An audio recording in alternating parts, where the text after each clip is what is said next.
So good morning, everybody. Today I want to introduce the topic of microtubules and to do this very much in the context of how they support neuronal function. And I start off with one of the favorite slides that I've ever made or look at. It is a neuron drawn to scale. So this would be a mouse sensory neuron. These sorts of neurons have their cell bodies in the spinal cord, and then they project down the leg of mice. And a couple of things, so we've got the neuronal cell body here, and there are short little processes called dendrites. And then way over here, you can imagine that there's a synapse, and this is all very carefully drawn to scale. So in this case, the cell body would be about 10 microns across, and then the total length of the axon would be about 3 centimeters. And one of the things that's really striking is that when you look at typical sort of neurons, especially projection neurons, about 99% of the volume is made up of axon. So when we think about our neurons in our brain, it's actually mostly axons with just some little fiddly bits at the two ends that may be important for something. So one reason that microtubules are really important is they serve as tracks for transport. And one thing to keep in mind is that about 90 to 95% of total protein is made in the neuronal cell body. So a major job for neurons is to produce new proteins and then to transport them and distribute them along the length of the axon. And once again, microtubules are really central for this role. So before we can get up to the sort of cellular scale things, what we want to do today is talk about microtubules and build up ideas about dynamic instability and how microtubules function. And as just sort of a little bit of review from last week, I thought it would be useful to talk about some of the things that we discussed last week before we really get into the microtubules. Just in terms of a little bit of a refresher, we talked about this drug cytochalasin. It is a small molecule that can bind to the plus end of actin filaments, and it blocks their assembly. There's another drug called latrunculin, which binds to soluble actin, so globular actin, and what it does is it sequesters the monomers and it inhibits polymerization. And then there's another drug, phalloidin, which binds to actin filaments and stabilizes them. And it's a really useful tool for tracking the motion of actin filaments and whatnot. And then finally, last week, we talked a little bit about blebistatin and how it inhibits myosin II function. In terms of putting the activities of different proteins together, one of the big ideas that we had built up is that at the very leading edge of neurons in the growth cones, there's what's called the peripheral domain. This corresponds to the lamellipodium of crawling cells. And in this particular experiment, a bead coated with cell adhesion molecules was held in place with a little pipette. And two of the striking things that happen is that when this bead is held in place, traction forces can be generated by the P domain of the growth cone. And then that allows tension to build up between the C domain and the P domain. And we can see the contents in the central domain of the growth cone are being pulled forward. Very notably, these are microtubules that are going to be right in this region, and these little dots or bumps are individual organelles that are being transported and moving along these microtubules and just floating free as well. Okay. In terms of molecular mechanism, this sort of complex of an extracellular matrix protein, a cell adhesion, so integrins, which are transmembrane proteins that can interact with the outside world. And then, very importantly, there's a linkage between the actin filaments and the integrins that acts as a molecular clutch. And when this clutch is engaged, motion of the actin filaments, driven by actin polymerization and myosin II activity, can be transferred to the integrins through these molecules such as talon and vinculin. And then that causes the integrins to move and produce forces on the extracellular matrix. Okay. And in terms of the advance of cells, when the clutch is disengaged, when this complex of vinculin and talon is not assembled, we have a disengaged clutch. So in this little diagram, the plasma membrane's in yellow, we've got an actin filament in gray, it's assembling on its plus end, it's disassembling on its minus end, and what we can see is this linkage, this talon-vinculin linkage is not being made here, and what happens is really rapid retrograde actin flow occurs. When the clutch is engaged, when talon and vinculin link integrins to the actin filaments, then what happens is as actin is assembling, the actin filament stays in place. And this can generate a force at the very leading edge of the cell that pushes the plasma membrane forward. So this helps the very leading edge of the cell advance. And then behind it, we can imagine that there's myosin in this convergence zone or the transition zone of the growth cone that's generating a contract-off force, and that's going to be pulling the microtubules and everything else behind it forward. So before we get into the body of the lecture about microtubules, any questions about actin filaments, cell crawling, the clutch hypothesis? Okay. Well, this was a clicker question from last week. Should we do it? Yeah. Okay, let's go for it. I'll just let you guys read the question briefly, and then I'll start walking through some of the answers.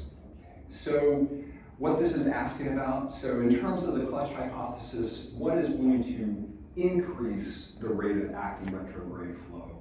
So our first answer or option here is the myosin 2 inhibitor blebistatin. Would that increase or decrease retrograde actin flow? Decrease. It would decrease, and we showed that experimental data supporting that. And once again, so if myosin's inhibited, it decreases. So if the clutch is engaged, would retrograde actin flow go faster or slower? Decrease. Yeah, it's going to slow down just because, interactions with the substrate. How about disruption of actin polymerization? Decrease. Decrease, and it's really just the disengagement of the clutch that would cause that actin retrograde flow to really speed up. So, okay. So in terms of why microtubules are important, we sort of set up this idea in neurons, and if we look at non-neuronal cells, we can also see that there's an awful lot that microtubules are doing in terms of moving different types of organelles around in the cell. So in the very center here, we have what's called a microtubule organizing center, and we'll talk a lot more about these today. And then we have a lot of familiar organelles. So for example, this is a mitochondria, and you can see that mitochondria use molecular motors to move back and forth along microtubules. We have other sorts of organelles, for example, endosomes, late endosomes, and lysosomes are organelles that are important for essentially transporting membranes and also degradation of material. There are secretory vesicles, which in neurons could correspond to synaptic vesicles, sort of depending on the context. We have endoplasmic reticulum, which is important for calcium regulation. And then finally the Golgi, where proteins get sort of processed and packaged for delivery to different compartments. In each one of these cases, these little dots down here are representing molecular motors, kinesins and dyneins. And what they're doing is they're moving the contents of these different types of organelles around in the cell, and it makes sure that everything is properly positioned.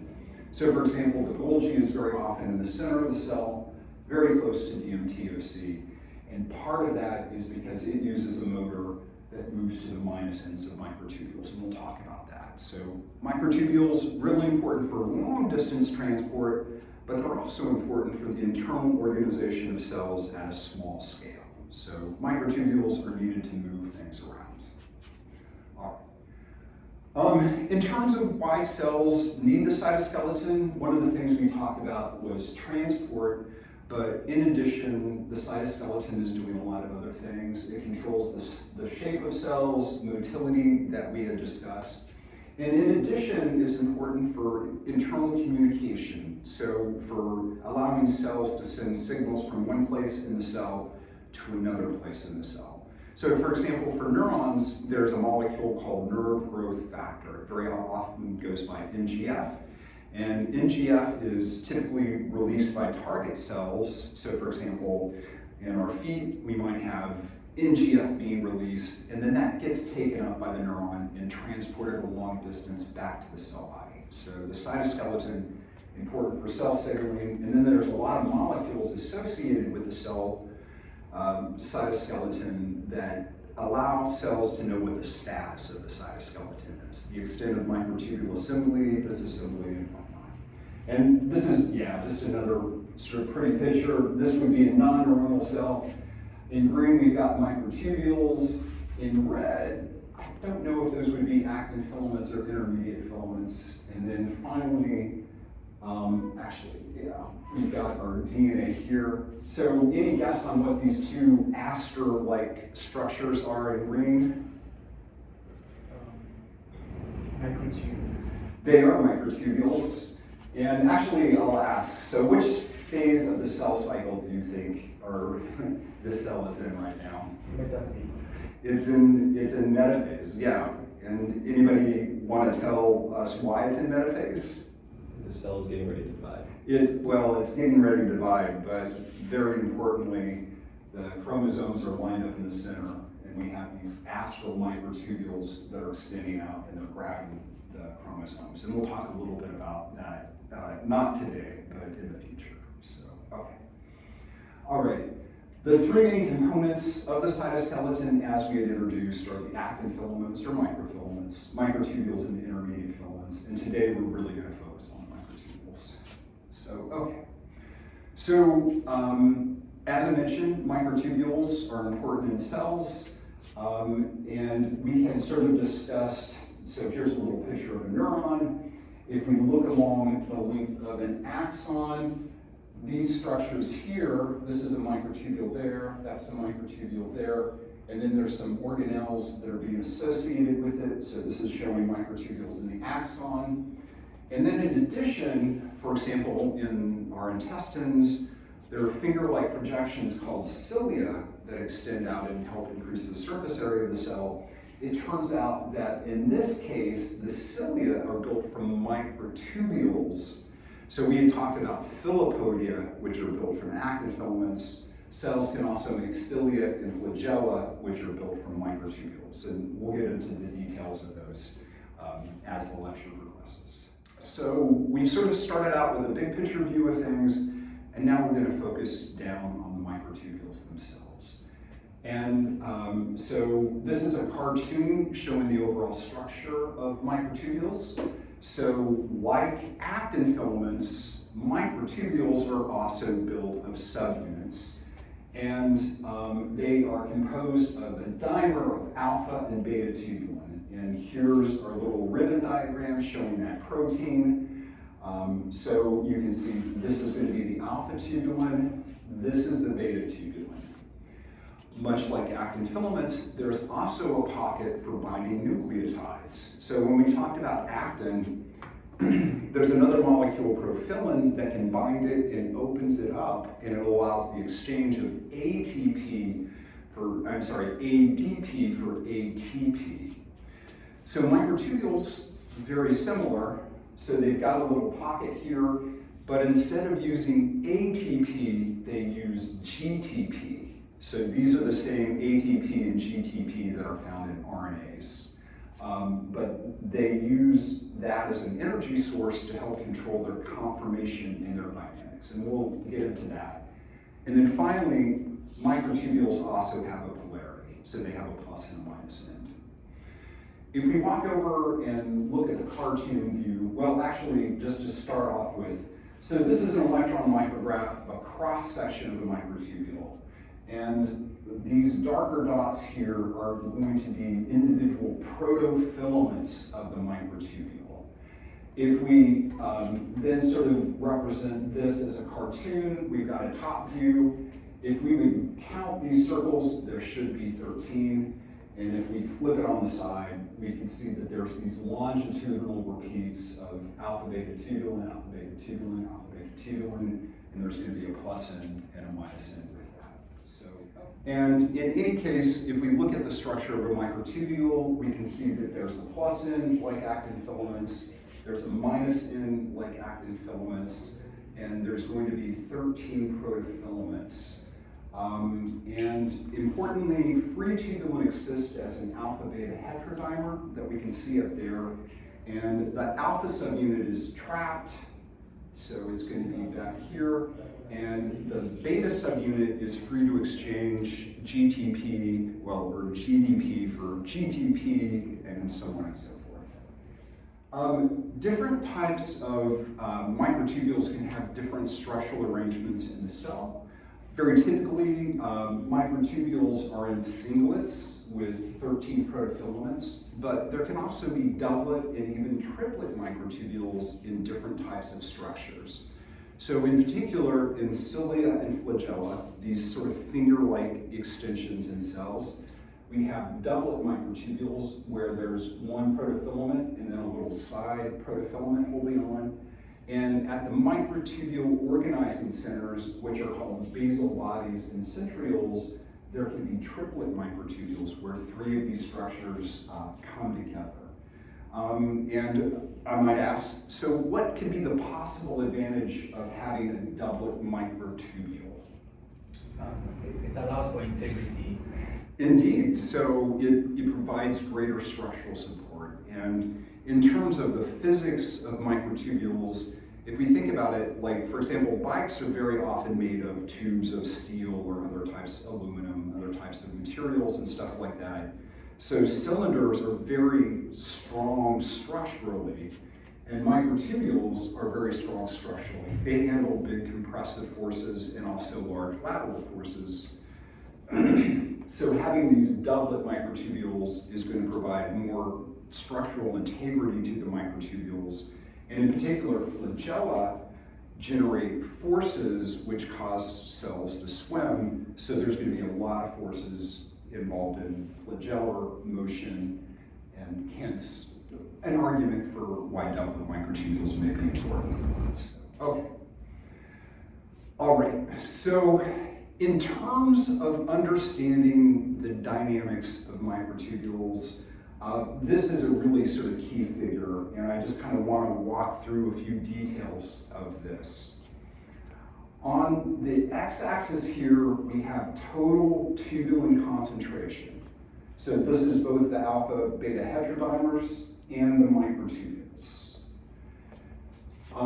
But it can be 2 different things. So here's a line showing the concentration of dimers. Here's a line showing the concentration of the microtubules. On this axis, we have mass.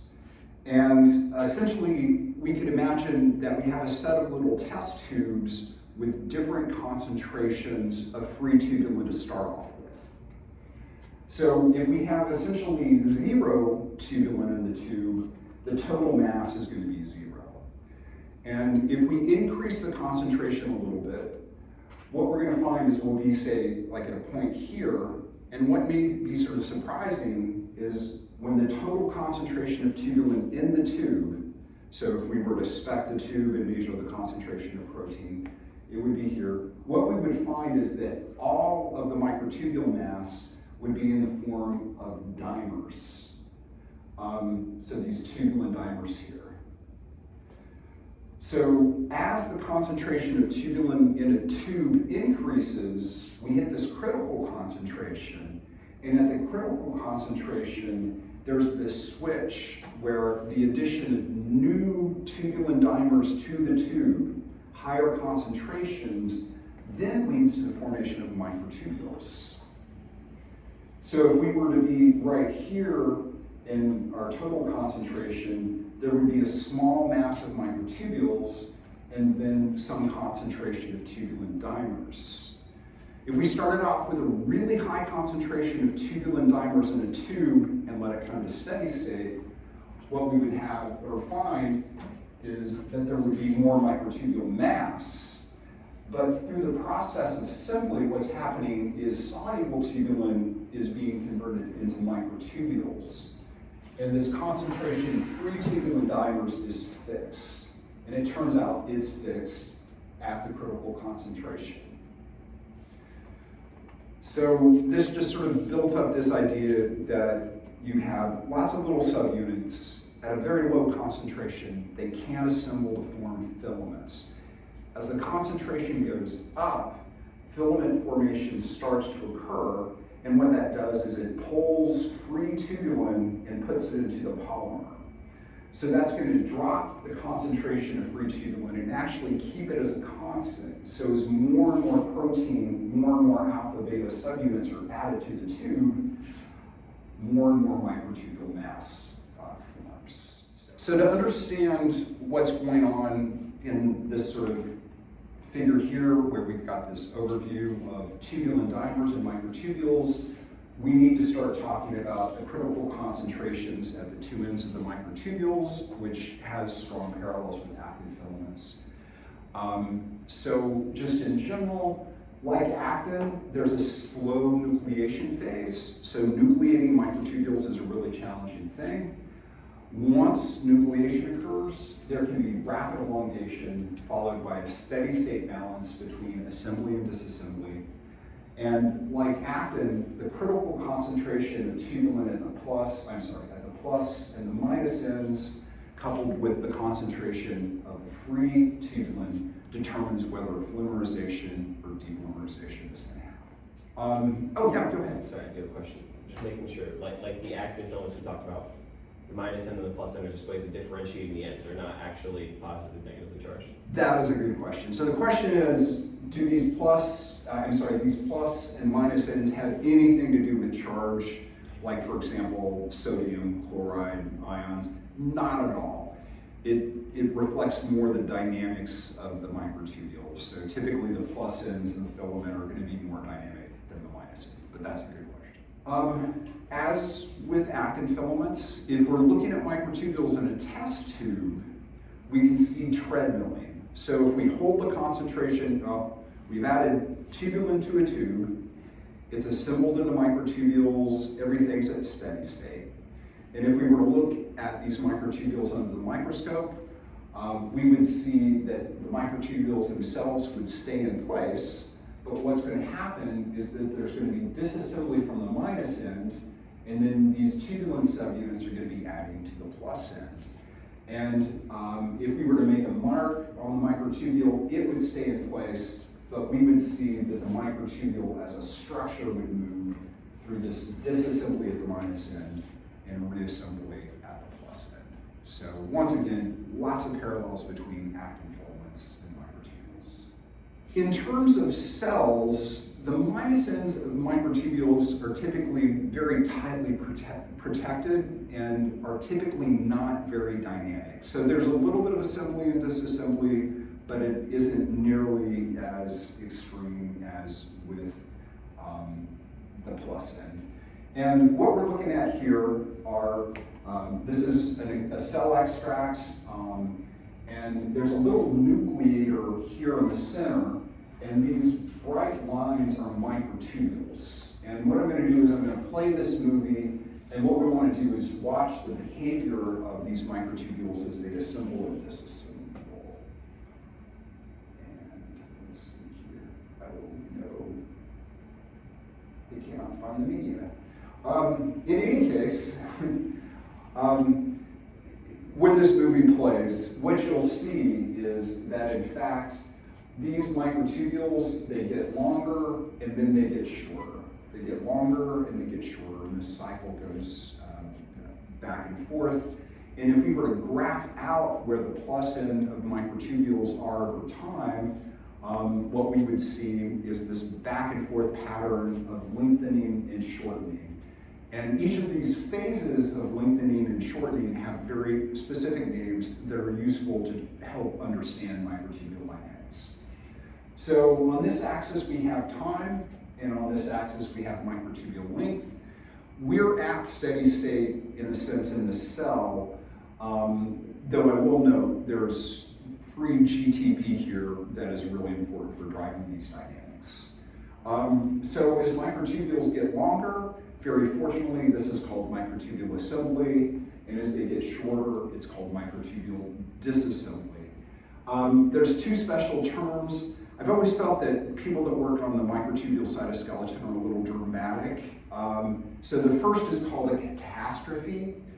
So when a microtubule switches from growing longer to shrinking, it's a very unfortunate event in the life of the microtubule. So a catastrophe happens and it gets shorter. But fortunately, for every catastrophe, there's also a rescue where the microtubule abruptly switches from depolymerizing to repolymerizing. So cycles of assembly, catastrophe, disassembly, and rescue. And what we want to do next is understand the molecular basis of this. And I will say, just in terms of like polymer dynamics, this is a really odd behavior.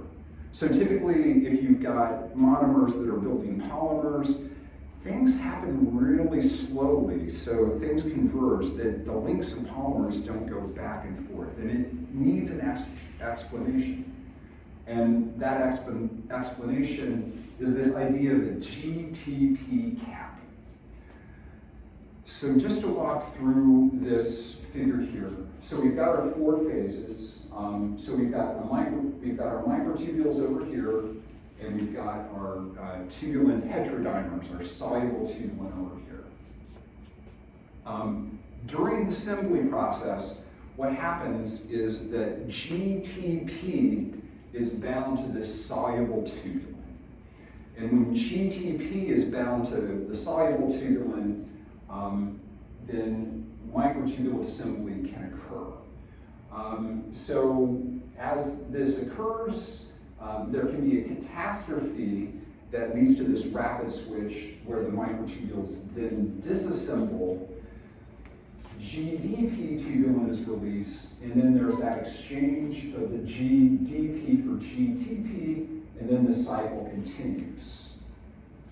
Now, the kind of key for making all of this happens is that GTP beta tubulin is hydrolyzed to GDP beta tubulin at a relatively constant rate. So as soon as this GTP beta tubulin binds, it has a shelf life. It's going to be converted to GDP.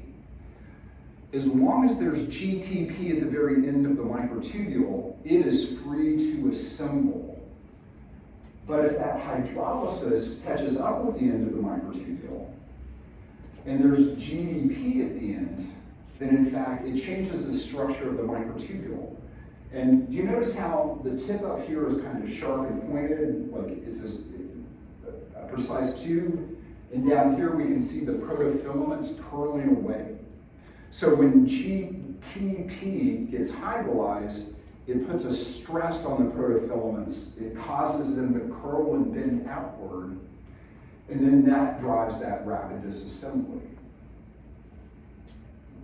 So we have a situation, GTP tubulin is being rapidly added to the microtubules, and there's this race. So as long as there's GTP at the end, assembly can continue.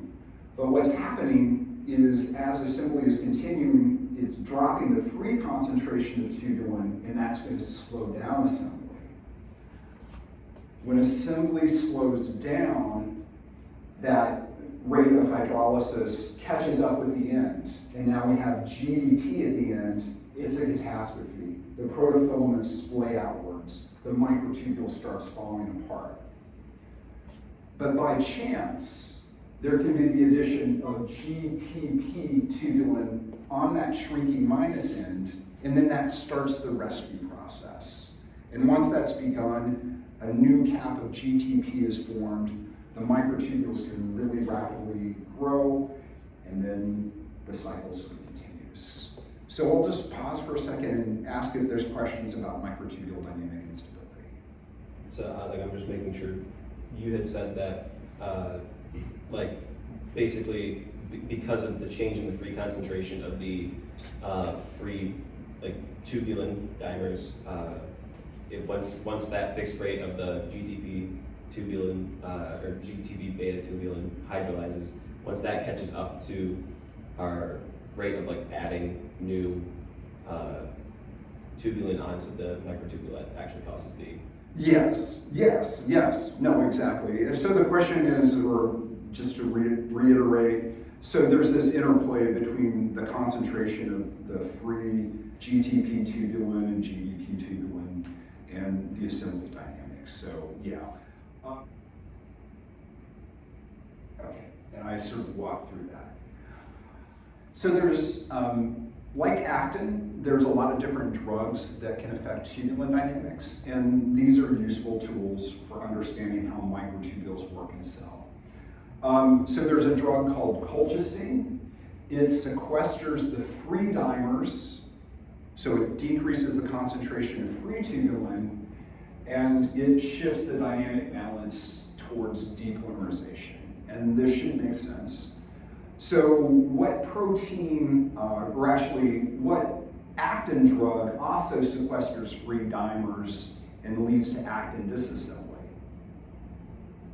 It's not cytoclasin D, is it? Cytoclasin binds to the plus ends. So that would be latrunculin. So latrunculin binds to actin, soluble actin, and prevents it from assembling. Colchicine has a similar sort of role with microtubules. There's another drug, Taxol. Very famously, Taxol is used to treat a lot of different types of cancer. It was an extract originally, or it was originally extracted from yew trees. And it stabilizes microtubules, so it binds to the beta tubulin and it inhibits the process of depolymerization and also slows assembly. So very commonly used for cancer treatment. So what drug binds to actin filaments and stabilizes them? CAPC. Well, CAPC is a protein that definitely has that role. So what drug is very commonly used to bind actin filaments? And yeah, so once again, that would be phalloidin. So that's extracted from these toxic mushrooms. So Taxol is sort of analogous to phalloidin a little bit in terms of mechanism. And then finally, one question is, why would stabilization of microtubules inhibit cell division? I'll actually just throw that out there. So what are the microtubules doing during mitosis? They move from the microtubule organization center to the chromosomes like this. Exactly, so they're polymerizing, so during cell division, microtubules polymerize and depolymerize. And part of what they're doing is they're searching the cell for chromosomes. So they're using this process of dynamic instability to explore the space inside of cells. And when the microtubules capture the chromosomes, then MAD gets inactivated, and then the process of anaphase can begin. So in terms of cancer, Taxol stabilizes microtubules, and at least one way that it's directly disrupting it is it's interfering with the ability for microtubules to capture chromosomes and drive the process of cell division. So microtubule dynamics important for not just transport, but also for cell division. And then finally, how can we use these drugs to determine the primary site of microtubule formation? And think about these cytokalasin experiments that we went over over the last couple of lectures. So our question, yeah, go ahead. We think that Taxol or cytoclasin, or sorry, colchicine would be good drugs for understanding how they work. So we just do experiments, one control without them in it and one control with them in it. Exactly, yeah. So one way to look at the process of where microtubules are formed would be to add colchicine and make the microtubules disappear. And then what one can do very often is they wash the drug out. And when the drug is washed out, so microtubule assembly is going to begin anew. And where it first happens would correspond to the site of microtubule nucleation. So just in terms of that, so here's a cell. It's labeled up with fluorescent tubulin. The nucleus of the cell is here, so very commonly in fluorescent images, what you'll want to do is look for a little circle here. That's going to be the cell nucleus. This sort of white haze is just soluble tubulin, and then there's these little lines here that are the microtubules. So when we see that the microtubules have been depolymerized, it turns out that there's still just a few in this location right by the nucleus of the cell. And then what happens when colchicine gets washed out? We find this. And in this case, once again, we see the nucleus of the cell, and instead of a few microtubules coming off of maybe what could be a little structure, there's a lot of microtubules that are radiating outwards. So it turns out in cells, in terms of actin assembly, it happens almost any place where there's the plasma membrane, but it doesn't happen in the inside of cells. So typically actin assembly is happening at the plasma membrane. With microtubules, the nucleation site is in the center of the cell, and it actually hangs out very commonly right by the nucleus, and this is called the microtubule organizing center of the cell. So there's a special structure called the microtubule organizing center. I often call it the MTOC. So MTOCs, they're found in centrosomes, in non-mitotic cells, and actually, is this cell in interphase or is it undergoing mitosis? It's undergoing mitosis. It's okay, let's talk through it. So first of all, so here's the outline of a cell. Microtubules are being laid up here, and can you guess where the nucleus of the cell is? Yeah, it's going to be right here. So we've got a bright little cluster, and there's just one point that microtubules are sort of radiating out here. So during cell division, typically there's two MTOCs, two spindle poles that are important for pulling the chromosomes apart from each other. In interphase, in between rounds of cell division, for many cells, there's typically a single MTOC located close to the nucleus of the cell. So yeah. So we'd be able to see two of those brighter spots on that, like in the cell if it was undergoing mitosis. Yes, exactly. And in fact, we had looked at an image I had shown much earlier. Oh. So here's a cell that's undergoing mitosis. The green lines are the microtubules, and you can see that they're radiating out of two MTOCs here. So this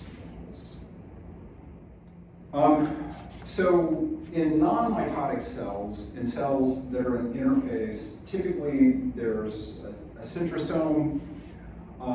During mitosis, the MTOCs are called spindle poles, and we just looked at an image of two spindle poles. And then finally, at the base of cilia and flagella is an MTOC called the basal bodies, and they're a specialized structure that are really important for nucleating microtubules. This is a cartoon version here. So we've got the nucleus of the cell. Very close to it, we've got the centrosome, and in this cartoon, we can see the minus ends are associated with the centrosome, and the plus ends are pointing outwards and away. So the centrosome, it's an MTOC, it nucleates this radial array of microtubules, and centrioles, centrosomes consist of two structures called centrioles, and they contain a microtubule nucleating complex called the gamma tubulin ring complex. It's very often called gamma Turk. So just to sort of build up this idea, so we've got tubulin heterodimers made from alpha and beta tubulin.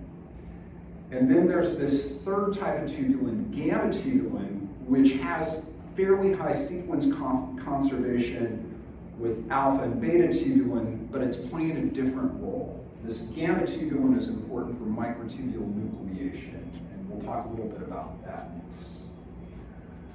So here is a cartoon of the minus end of a microtubule and of the gamma TERT complex. And even just to take a step back, so if we were to label up microtubules with, for example, antibodies or fluorescently tagged gamma tubulin and then alpha or beta tubulin, what we would see is alpha and beta tubulin are forming the body of the microtubule, and on one end of the microtubule, gamma tubulin is being found. So gamma tubulin self-assembles into these little rings, and then that serves as a nucleation site to build these protofilaments. So just in terms of parallel, in the actin cytoskeleton, there's a molecule that also serves as a template for actin filament nucleation. Do you guys remember what that protein is called? So we've got our dendritic nucleation model. So we've got our plus ends of the actin filaments pushing out against the plasma membrane, and then there's these branched arrays of actin filaments. What's the molecule that's important for actin branching? So ART23, so actin-related protein 2, actin-related protein 3 form this ART23 complex, which looks like the plus end of an actin filament. It binds to the sides of actin filaments. So with microtubules, instead we've got this protein, or this complex, this gamma tubulin ring complex, this gamma TERT, and it has that same similar role. So there's a specialized molecule that looks a lot like a tubulin, and it self-assembles, and then it builds a template from which microtubules can extend. So, so this is the way gamma tubulin works. So in cells that are undergoing division, we have two major NTOCs, and these are called the spindle poles. So at this stage, so which stage of mitosis would this cell be in? So we have prophase, metaphase, anaphase, yeah. This is also metaphase. Yeah, so this is going to be metaphase. So we have our chromosomes lined up at the metaphase plate. We have our two spindle poles. The minus ends and the microtubules are going to be there. So would you expect gamma tubulin to be here or there, or at the pole or at the plus end of the microtubule? Gamma tubulin? At the pole. Very much so. So gamma tubulin is going to be sitting there nucleating these microtubules so the microtubules can explore the cell. All right. Quick little clicker question here. So polymerizing microtubulins are stabilized by these options here. So I'll just start off. So a GDP cap. So if we had GDP at the plus end of the microtubule, would that be stabilized or destabilized? Destabilized. It'd be destabilized. So how about phosphorylation of tubulin subunits? So we know kinases are important for phosphorylating a lot of different molecules. So do you think phosphorylation of tubulin is important? It could be. Yes, but I don't think it stabilizes it. So we haven't talked about phosphorylation, and to the best of my knowledge, there's not an awful lot of direct phosphorylation of tubulin. There's a ton of phosphorylation of the molecules that regulate microtubule dynamics, but phosphorylation is not controlling microtubule assembly and disassembly, at least directly. So stabilize. Would a GTP cap stabilize a microtubule? It would prevent it from depolymerizing. So, and this would be found once again at the plus end. How about gamma tubulin? Does gamma tubulin stabilize microtubules? It's found at the other end. Yeah, so it's also going to stabilize the microtubules, but at the minus end as opposed to the plus end. So, oh yeah, go ahead. Yeah, I do have a question. Not about this, but the slide before. I was just going to ask, like, you said that it makes sense that there's only one centromere and there's two spindle poles, but how does a cell create both of them? Or like how does it only control? having two or one?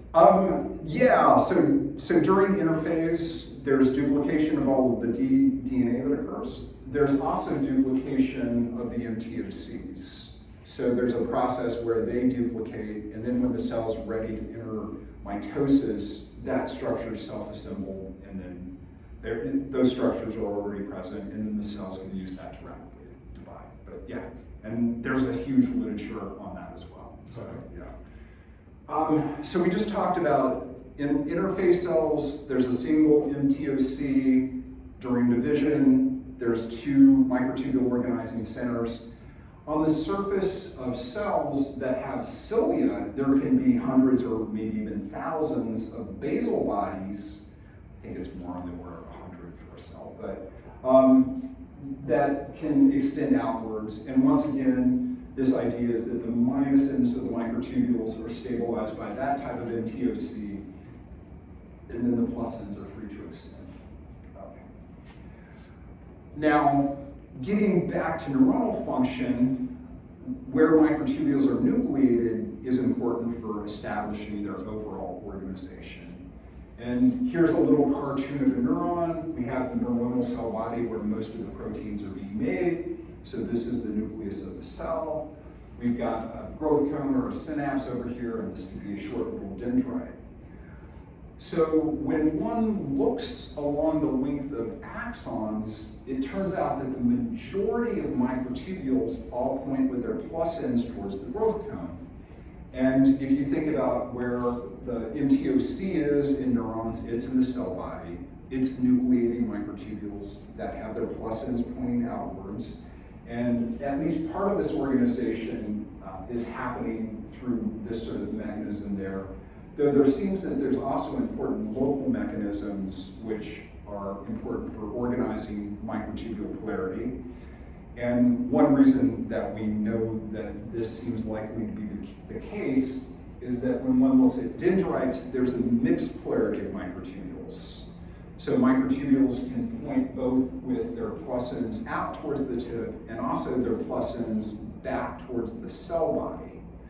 And it looks, at least in some types of neurons and some types of organisms, there's little sort of microtubule organizing centers in the dendrites that are nucleating the microtubules and are driving this organization. And there can be other mechanisms as well. So this is not completely understood why this difference in the organization, but there's a lot of thoughts about that. So, okay. So we've kind of talked about the biochemistry of microtubules, and now we want to start talking a little bit about the proteins that regulate their dynamics and their interactions. And these are done through proteins that are called microtubule-associated proteins, or MAPs. And very typically, the MAPs are thought to help stabilize the microtubules. They're important for modulating microtubule dynamics. They can cross-link microtubules to build integrated structures. They can allow microtubules to interact with other types of proteins. And they're also important for spacing microtubules in a cell, and we'll talk about that in a bit. There's two broad classes of microtubule-associated proteins. So two broad classes of MAPs, so type 1 and type 2. And very often, at least in the context of neurons, we're very focused in on MAP2 and tau because they have different organizations in the neuron, and we'll talk about that in just a second. So this is an experiment where a cell line was used and two different types of MAPs were overexpressed. So MAP2 and tau here. And what we're looking at is a cross-section of a little extension coming off of the cell. And I'll just go ahead and say, okay, so this dark outline here, that's going to be the plasma membrane of this cellular process that's extending. And then you guys see these dark little circles? So those are microtubules. So the cell has been cut in cross-section. So we're just looking at a cross-section of a microtubule. And here is another cell. So in this case, MAP2 is being overexpressed. And in this case, tau is being expressed. So do you see a difference in the organization of microtubules? What's that difference? Spacing. The spacing. So when tau is expressed, the microtubules are very tightly packed together, and when MAP2 is being expressed, the microtubules are pushed out further. So then the question is, how could these maps alter the spacing of the microtubules? And the idea is that in each case, part of the protein, so for example, this is tau over here, is binding directly to the side of the microtubule, and then another part of the protein is extending outwards, and it's allowing it to interact with other molecules. And one of the big differences between MAP2 and tau is MAP2 is a very large molecule. So it has a very long projection domain, where with tau, it's a much smaller protein. It has a short projection domain. And when we think about it, the reason for this spacing is that we can imagine, so tau is going to be cross-linking these microtubules. It has a short projection domain, therefore the microtubules are going to be tightly packed. With MAP2, it has a longer projection domain. Oops. And in turn, the microtubules are being spaced outwards. So when we think about how cells develop their internal structure, the shape of these cross-linkers, how they interact with each other is important for generating these structures as well. Now, I sort of talked a little bit about phosphorylation. So phosphorylation is not involved at all in microtubule dynamic instability. That's GTP binding, GTP hydrolysis, and whatnot. In terms of the regulation of these MAPs, they very much are directly regulated by phosphorylation. When they're activated, MAPs often promote growth of microtubules and they suppress catastrophes. There's reversible phosphorylation sites that control how MAPs interact with microtubules. And very notably, in Alzheimer's disease, this protein tau is hyperphosphorylated.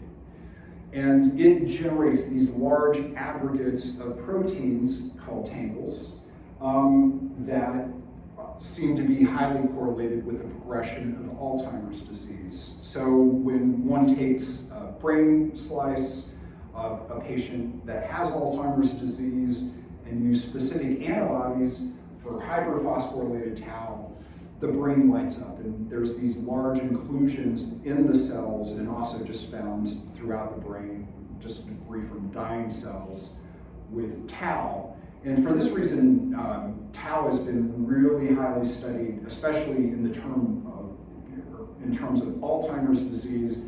Nonetheless, there's still a lot of controversy and debate about why tau is important for Alzheimer's disease. There's another molecule, beta amyloid, which is also involved in Alzheimer's disease.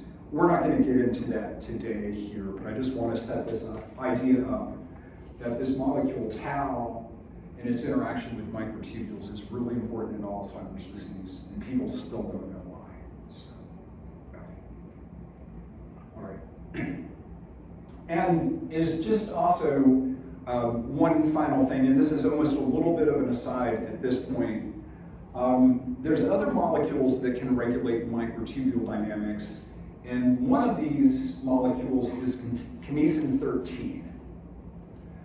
And normally when we talk and think about kinesins, we're talking about the long-range transport of cargoes down microtubules. And kinesin 1, the first kinesin that was discovered, is important for that, but there's a lot of different types of kinesins. And one of these is kinesin 13.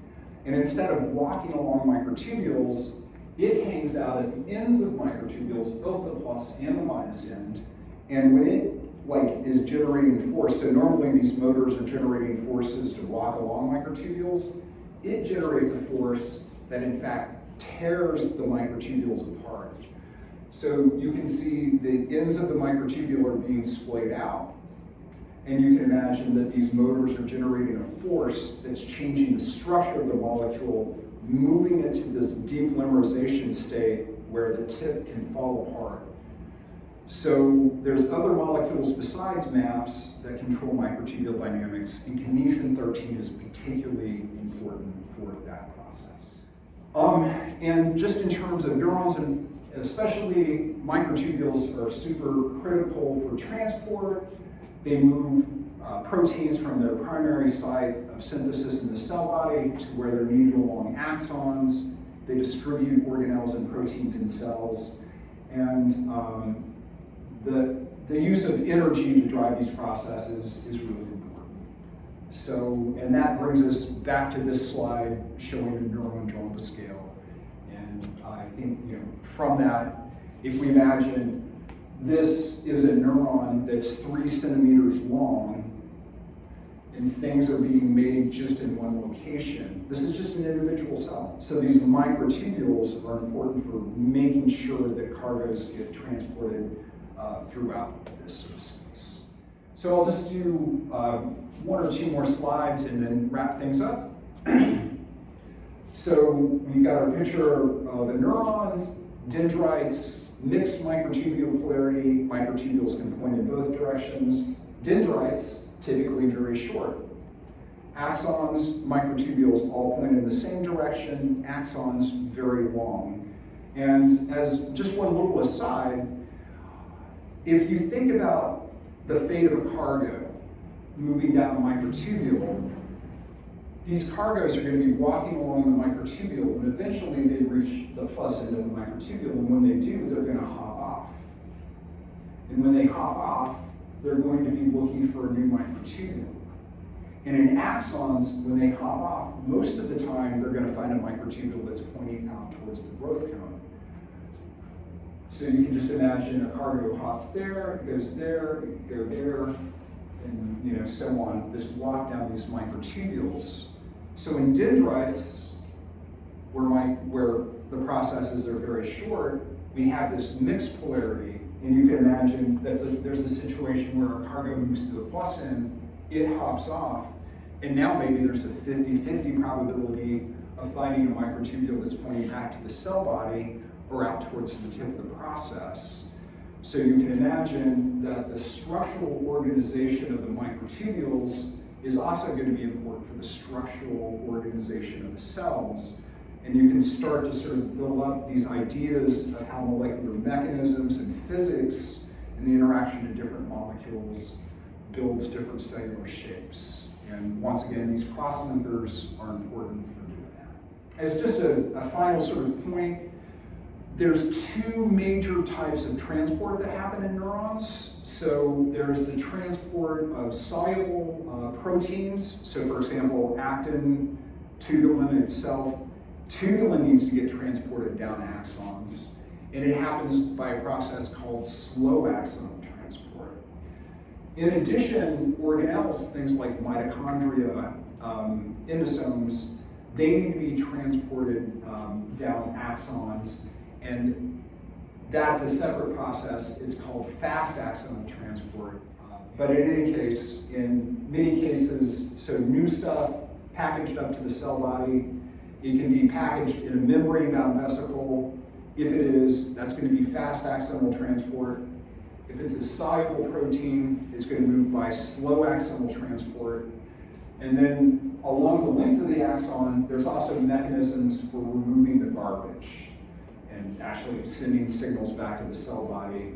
Very often, these involve lysosomal vesicles. So along the length of axons, lysosomes are formed in axons. They package up materials that need to be degraded, and then that all gets transported back to the cell body, where the proteins can be essentially decomposed to their amino acids, and then those can be reused to build new proteins and stuff like that. So actually pause and ask, are there any questions? Actually, can you go back 1 slide? No, just this one. So, I guess what is the difference between what I assume is like the slow integrate, like the B and A? Yes. Why is there a difference there? Or is it something we'll talk about later? No, we won't talk about it, but I have thought an awful lot about that problem. So one of the actually grand controversies in neuronal cell biology going back to the 60s is whether microtubules are being assembled in the neuronal cell body and are being transported as a coherent sort of mass to the tip of the axon, or if soluble proteins are moving down a meshwork of polymers. And one sort of like interesting little aspect of this is that when you look at different types of proteins, for example, actin and tubulin, they move at different rates. So different soluble proteins move at different velocities down the length of the axon. And it turns out that there's this correlation where, so for example, neurofilaments are the third type of filaments in neurons. They're a type of intermediate filament. Neurofilaments also move by slow axonal transport, and they do so very slowly. And it sort of turns out that there's this correlation. Neurofilaments are mostly polymer, and they're not very dynamic. So there's going to be a very small concentration of free monomer that can be transported by slow axonal transport. If you look at microtubules are more dynamic. There's going to be more free tubulin monomers. They move faster. The total tubulin moves faster than with neurofilaments. And then finally, actin, things like spectrin, these are even more dynamic. So there's this sort of correlation between when proteins are more soluble, they tend to move really quickly down the axon. When proteins are mostly in a polymer phase, they move more slowly. And if you really get into the mechanism, both fast axonal transport and slow axonal transport use kinesin 1. And I think the way to sort of think about it is kinesin 1 is dragging soluble stuff down the axon, and if a protein's mostly soluble, it's going to move really fast. If a protein is mostly insoluble, it's not going to be able to hop onto these kinesins that are moving rapidly down the axon, so it's going to move more slowly. So that's the very long answer to that question, but I love it though. yeah, and I will say, even that idea, and at least in some people's eyes, would be considered controversial and whatnot. So it makes me a little bit sad. So I was super interested in slow axonal transport in graduate school and did mathematical modeling and stuff. And then that sort of field just sort of slowed down, and there's really not very many people that are working on slow axonal transport today. And I actually think it would be kind of cool. It seems like a lot of the controversy that first started in the 60s and then actually even carried on until 10 years ago. It seems like that generation is retired and there's new minds that don't have decades worth of hostilities that hopefully can do really cool things to try to understand how slow axonal transport works. So, yeah, I guess with that, I'll just say thank you all very much and have a good day. So.